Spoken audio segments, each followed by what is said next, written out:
Alam niyo bang may ganito kagandang lugar sa Laguna kung saan meron silang napakagandang ilog, napakalinis, napakahaba, meron din silang man-made waterfalls at higit sa lahat, meron silang running water swimming pool. Magsisimula ang kwento natin dito sa Shell Parugan. 3 AM nga pala yung call time tapos ang target take-off ay 3:30. Bukod sa amin ng mga tropa, makakasama nga pala natin sa adventure na to ang Mamaradlo family. Around 4:30 na ata kami nakapag-take off. Bali, 6 na motor tsaka isang sasakyan, ganyan nga pala kami babiyahe ngayong araw. 4 kami na galing sa Rap and Rides, then yung 2 tropang kasama ni Tantan, tapos sila nakasasakyan. Every lakad, every biyahe, hindi naman talaga nagmamatter sa akin kung ilan lang kami. Ang importante sa akin, pag nagplano, matuloy. Prina-practice ko rin kasi yung sarili ko tsaka yung grupo ko na maging consistent. Yung tipong hindi nakaasa sa dami o hindi nakaasa sa kung sino lang yung kasama. At dahil maaga nga pala kami umalis, ang target namin makapag-almusal sa unang stopover at dito ngayon sa Pabiola sa bandang Fami kung saan merong napakasarap na lomi. May mga rice meals, silog meals at marami pang iba, pero syempre ang pinunta natin dito ay itong lomi nila. Kain saglit, konting pahinga tapos biyahe na ulit kasi mahaba-haba pa yung lalakbay namin. Sa mga oras na to, ang target nga pala namin ay makarating dun sa pupuntahan bago pa man pumutok ang araw o bago pa man maging mainit. At buti na lang talaga smooth yung naging biyahe kasi maganda yung mga kalsada dito sa Laguna. Ang sarap din magmotor sa parte ng lugar na to. Hindi traffic, sariwa yung hangin, tapos magaganda yung tanawin. Nandito na nga pala kami sa Mayhay kasi dito tayo pupunta sa Dalitiwan Resort. Lugar na matagal ko na talagang gustong puntahan pero ngayon lang talaga ako nagkaroon ng pagkakataon. Tsaka medyo malayo kasi to sa amin. Bali pagdating nga pala namin dito, syempre diretso tayo sa parking kung saan napakalawak ng parking area nila. At ang kagandahan dito nasa pinakambungad and din yung mga CR. Bali lalakad ka lang ng konti, then ito yung pinakang information. Shoutout kay Kuya sa pagsalubong tsaka sa pag-asikaso. Ito nga pala yung mga binayaran namin. Yung adult, 150 para sa day tour, 140 naman para sa mga kids. Tapos kumuha kami ng 2 table na 600 each. 19 nga pala kami pero ito lang yung binayaran namin lahat-lahat. May tagi 800 din ako bumalapit sa pool kaso medyo crowded. Kaya yung tagsi 600 na table ang kinuha namin malapit sa ilog. At dito nga pala yung sa bandang baba, pwede kang tumawid sa mismong ilog, pwede ka rin tumawid sa tulay. Pagdating nga pala namin, nagpahinga lang saglit tapos nagbihis na. Ganito nga pala yung nakuha naming table. Nasa loob siya ng malaking tent. Pumunta nga pala kami dito ni Mrs. dahil ang usapan, kukunan ko siya ng mga litrato kaso hindi ko talaga mapigil yung sarili ko. Ang sarap magtampisaw, ang sarap maligo dito sa man-made waterfalls. Sobrang init pa naman nung araw na to kaya saktong-sakto nakaka-refresh yung tubig. Sobrang lamig, sobrang sarap sa pakiramdam. Kaya talagang na-enjoy namin to ni Mrs. Naligo, nagbabad at naglaro na parang mga bata. Napakasarap talagang kumonekta sa kalikasan. At nung okay na, balik sa plano. Kuha ulit ng litrato pero biglang dumating sila Rolly tsaka sila Tantan galing sa palengke. Pero kinunan ko na muna siya ng litrato bago pa kami mag-asikaso. Tapos nakakatawa nga pala tong part na to kasi wala kaming dalang gamit na kahit na ano. Kaya yung pagluluto, yung pagkilos, lahat mano-mano. Buti na lang talaga may dalang rice cooker yung mga kasama namin kaya nakapagsaing pa rin. At yung pagluluto ng ulam, diskarte na lang talaga. Meron nga pala kaming malaking tulingan, tilapia, pork chop, tsaka hotdog. At nung okay na lahat, dumiretso na agad kami sa pananghalian. At pinagsaluhan ng masarap na nakahain para sa araw na to. Pagtapos kumain, in-enjoy na rin namin ang buong maghapon. Nakakainit, tara na kasi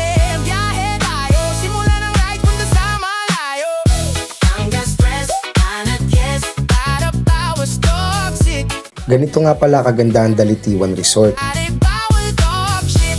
Hanggang stress, hanat yes, para bawas toxic.